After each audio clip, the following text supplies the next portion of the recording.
जय हिंद दोस्तों। आज हम बात करेंगे पॉलिटी की। पॉलिटी देखिए दोस्तों, पॉलिटी आपके लिए आरपीएफ एसआई के लिए इंपॉर्टेंट है, आरपीएफ पुलिस के लिए है, उत्तर प्रदेश पुलिस के लिए है, बिहार पुलिस के लिए है, और इवन दैट अगर आप जो है सीजीएल या स्टेट पीएससी भी देख रहे हैं तो उसके लिए भी बहुत इंपॉर्टेंट है। मैं अब शॉर्ट में बात कर रहा हूं। देखिए, पहले बात करेंगे हम संविधान की। संविधान क्या है दोस्तों? सम मतलब बराबर, अभिधान मतलब कानून। सबके लिए बराबर कानून ही संविधान है। संविधान के तहत जो है हमारे राष्ट्रपति काम करते हैं, प्रधानमंत्री काम करते हैं, जितने मंत्रिमंडल है इसी के तहत कार्य करते हैं। इसमें लिखा हुआ है कि आपको जो है किस हिसाब से किस बात को कितना कार्य करना है। अगर हम बात करते हैं जैसे कि आईपीसी क्या होता है, आईपीसी इंडियन पिनल कोड, ये अगर हम जो है सामान्यतः शासन हम पे जो है संविधान के तहत किया जाता है। लेकिन अगर मान लीजिए कोई हम जुर्म कर दिए, कोई भी गलत काम किए, कोई भी जो है सजा वाला कार्य किया है, तो आईपीसी के थ्रू जो है पुलिस हमें उठा के ले जाएगी इंडियन पिनल कोड के तहत। अब इसको जो है पुलिस ले जाएगी, कोर्ट में पेश करेगी। कोर्ट जो सजा देगी, कोर्ट सजा देती है सीआरपीसी, क्रिमिनल प्रोसीजर कोड के तहत जो है कोर्ट सजा देती है। ठीक है। अब हम बात करते हैं, देखिए टोटल 22 भाग है, अनुच्छेद 395 है। देखिए एबीसीडी करके जो है ये 450 के आसपास चला गया है, लेकिन अपने को देखना है कि मूल कितना है, तो मूल 395 है। भाग जो है पहले 8 था और ये 12। अब देखिए अनुसूची जो है पहले 8 थी और 12। तो देखिए भाग क्या है? भाग मतलब है चैप्टर। टोटल 22 चैप्टर है। अब ये चैप्टर के जो आर्टिकल है 395, आर्टिकल वो पॉइंट है कि भैया ये इसमें ये आर्टिकल 1 में ये बात लिखा गया है, 2 में ये बात लिखा गया है, पॉइंट बाई पॉइंट लिखा गया है, तो उसको आर्टिकल बोलते हैं। अब अनुसूची क्या है? अब अगर हमें कोई भी चीज संविधान में अगर जोड़ना है तो हम जोड़ने के लिए अब क्या करेंगे? अगर हमें आर्टिकल में परिवर्तन करना होगा तो इसके साथ भाग में भी जोड़ना पड़ेगा, दो दो जगह जोड़ना पड़ेगा। तो डायरेक्ट हम क्या करते हैं, सीधे तौर पे हम ऐसा करते हैं कि एक जो है पूरा एक अनुसूची बनाते हैं और अनुसूची में बनाकर अनुसूची में सीधे जोड़ देते हैं। अब देखिए हम पहले अनुसूची को देखते हैं, इसके बाद आएंगे भाग की तरफ। तो आज हम बात करेंगे अनुसूची। अनुसूची 1 में लिखा है भारत राज्यों का संघ है। मतलब भारत जो है राज्यों का संघ है, यूनियन है। देखिए कॉन्फेडरेशन होता है, फेडरेशन होता है, यूनियन होता है। जैसे कॉन्फेडरेशन से अलग होना एकदम सरल है, जैसे सार्क है। ठीक है, तो सार्क से भारत कभी भी अलग हो जाएगा, सार्क से कोई भी देश अलग हो जाएंगे, आराम से इजीली हो जाएंगे, जब चाहे तब हो सकते हैं। अगर लेकिन जो है फेडरेशन से अलग होना थोड़ा मुश्किल है, फेडरेशन से अलग होना थोड़ा ही मुश्किल है। लेकिन अगर हम बात करते हैं यूनियन से, तो यूनियन से आप अलग हो ही नहीं सकते, संघ से आप अलग नहीं हो सकते। तो अनुसूची में लिखा गया है कि 28 राज्य और 7 केंद्र शासित प्रदेश है। इसकी बॉर्डर लाइन कहां कहां है, किसकी सीमा कितनी है, इसके पूरे डिटेल है। जब कभी दो राज्यों के बीच विवाद होगा तो उस राज्यों के बीच जो है सीधे जाके जो है अनुसूची में देखा जाएगा कि देखो भैया तुम्हारा सीमा यहां तक है, तुम्हारा सीमा यहां तक है। अब हम 7 केंद्र शासित प्रदेश देख लेते हैं। अंडमान निकोबार, दादर नगर हवेली, लक्षद्वीप, पांडिचेरी, चंडीगढ़, जम्मू कश्मीर, लद्दाख और दिल्ली। ये केंद्र शासित प्रदेश क्यों बनाए जाते हैं? देखिए केंद्र शासित प्रदेश बनाने के जो है 3 रीजन होते हैं, मुख्यतः 3 ही रीजन है। सेंटर के लिए इंपॉर्टेंट हो, ऐसा जगह जो कि केंद्र के लिए बहुत जरूरी हो, पहला। दूसरा चीज वो दूर हो, मतलब केंद्र से दूरी पे स्थित हो और वहां पे जो है इतना राजस्व नहीं आ पाए जिससे कि जो है वो राज्य अपना खर्च चला सके, इसीलिए उसको केंद्र के हवाले दे दिया जाता है। दिल्ली और पांडिचेरी, दिल्ली जो है, दिल्ली और पांडिचेरी जो है, अब हम बात करते हैं दिल्ली अपने जो है केंद्र के लिए बहुत जरूरी है। मान लीजिए कि जो है अमेरिका के राष्ट्रपति आ रहे हैं, दिल्ली में किसी और का शासन रहे, वो जो है यातायात को ही बाधित कर दे, तो उससे क्या होगा? देश की छवि खराब होगी। इसीलिए आप देखते हैं केजरीवाल के चिल्लाने के बाद भी कि प्रशासन हमको, तो पुलिस कभी उनको नहीं दिया जा सकता, क्योंकि पुलिस जो है हमेशा केंद्र के हवाले रहेगी। केंद्र जो भी मेहमान बुलाएगा अपने हिसाब से ट्रीट करेगा।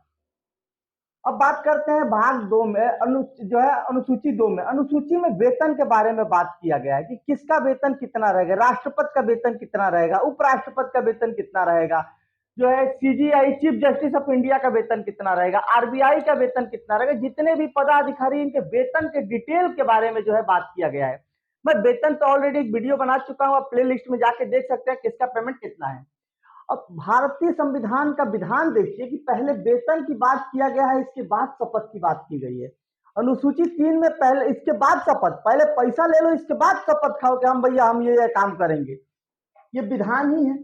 शपथ जो है अनुसूची 3 में बात की गई है। अब 4 में राज्य की सीटों की बंटवारा है कि किस राज्य को कितनी सीटें मिलेगी। एससी एसटी 5 में, एससी एसटी के प्रशासन की चर्चा है 5 में। तो आपको ऐसे पांचों याद रखना है, सिंपल। पहला भारतीय राज्य का संघ है, दूसरा वेतन, तीसरा जो है शपथ, इसके बाद चौथा राज्यसभा की सीटें, पांचवा जो है एससी एसटी में जो है एसटी एसटी के लिए जो है कितना जो है कैसे प्रशासन किया जाए उसके विधान है। 6 में जो है विशेष राज्य का दर्जा दिया गया है। पूर्वोत्तर के 4 राज्य जब थे तो पूर्वोत्तर के 4 राज्यों को अलग से दर्जा दिया गया है। एटीएमएम, एटीएमएम, एटीएमएम मतलब असम, त्रिपुरा, मेघालय, मिजोरम। दोस्तों मणिपुर नहीं है, मणिपुर से कंफ्यूज नहीं होना, मणिपुर नहीं है। एटीएमएम में असम, त्रिपुरा, मिजोरम और जो है मेघालय।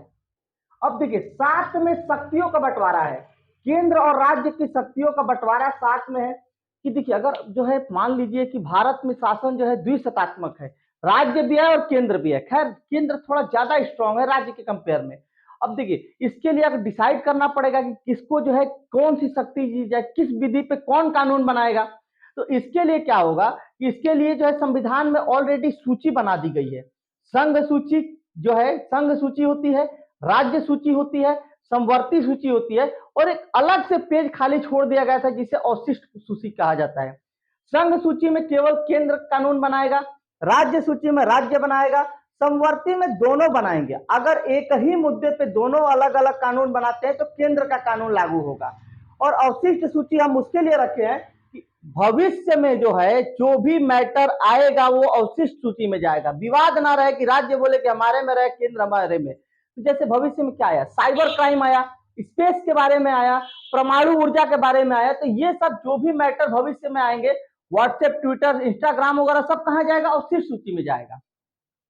और संघ सूची में पहले 97 विषय थे और इसमें 3 बढ़े और 100 हो गए हैं। संघ में केंद्र में क्या आएगा, केंद्र के लिए इंपॉर्टेंट क्या है दोस्तों, सेना इंपॉर्टेंट है, रेलवे है, क्योंकि सेना जो है सेना केंद्र के हवाले रहती है, रेलवे, बैंकिंग। अब बैंकिंग तो ऐसा नहीं हो सकता ना कि हर राज्य के लिए अलग अलग बैंकिंग हो, यहाँ पे मुद्रा चल रहा है वहां कुछ और चल रहा है, बैंकिंग एक ही होना चाहिए।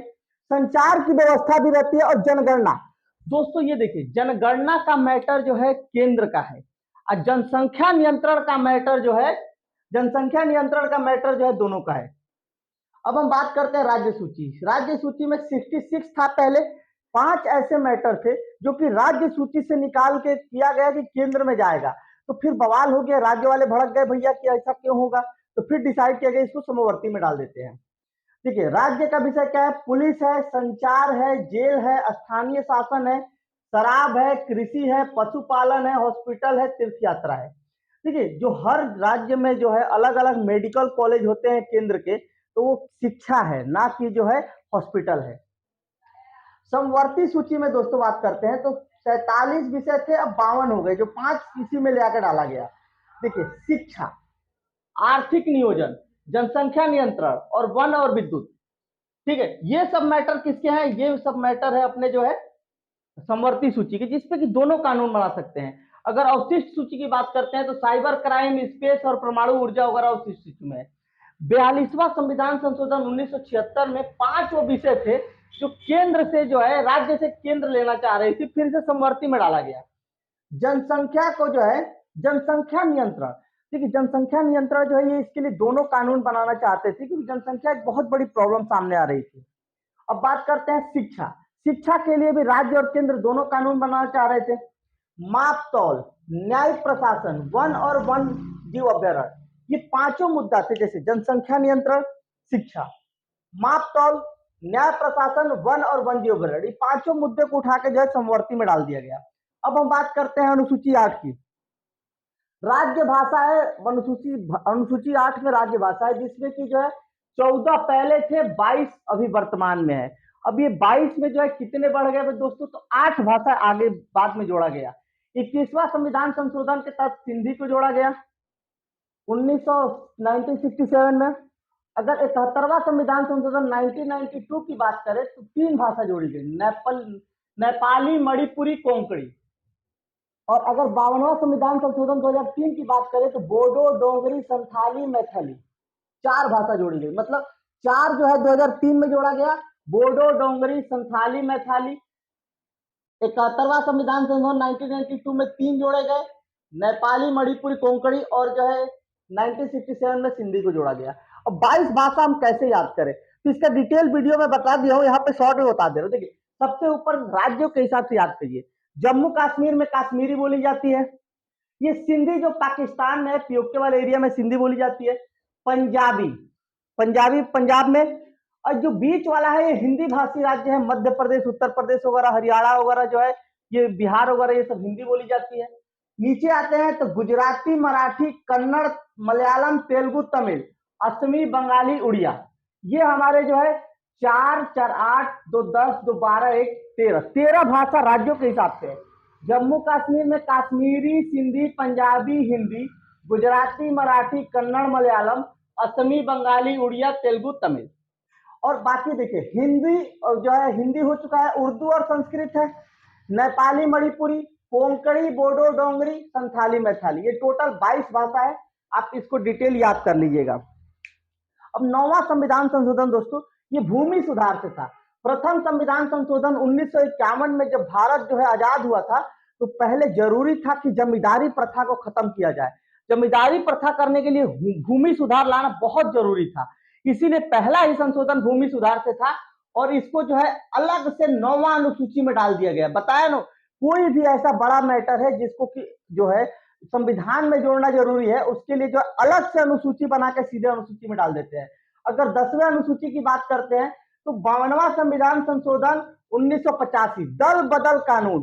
क्या होता था कि आप मान लीजिए कि बीजेपी से जीत रहे हैं, बीजेपी से जीतने के बाद आप दूसरे पार्टी में चले जा रहे हैं, तो जो है सत्ता का हेर फेर, खरीद फरोख्त बहुत ज्यादा बढ़ गया था। तो इस दौरान ये डिसीजन लिया गया कि एक दल बदल कानून लाया जाए और उसके लिए नियम बनाए गए।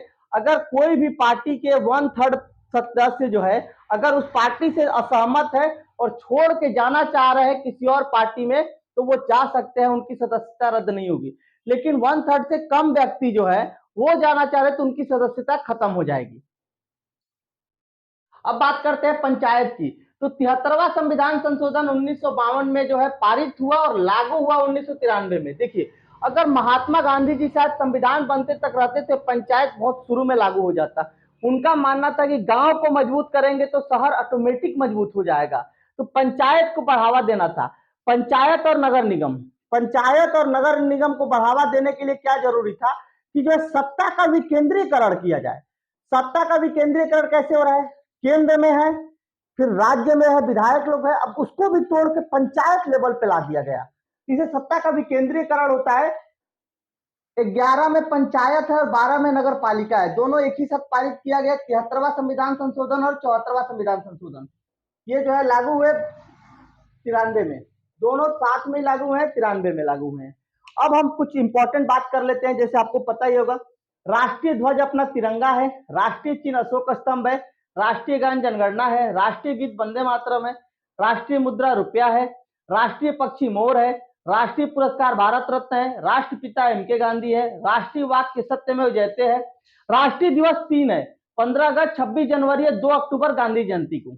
राष्ट्रीय लिपि देवनागरी है, राज्य भाषा हिंदी है, राष्ट्रीय खेल हॉकी है, राष्ट्रीय फूल कमल का फूल है, मिठाई जलेबी है, राष्ट्रीय पेय चाय है, राष्ट्रीय पशु हाथी है, राष्ट्रीय जलीय जीव जो है गंगा डॉल्फिन है, राष्ट्रीय नदी गंगा है, राष्ट्रीय कैलेंडर शक संवत है, और राष्ट्रीय शपथ जो है भारत मेरा देश है, भारतीय मेरे भाई बहन।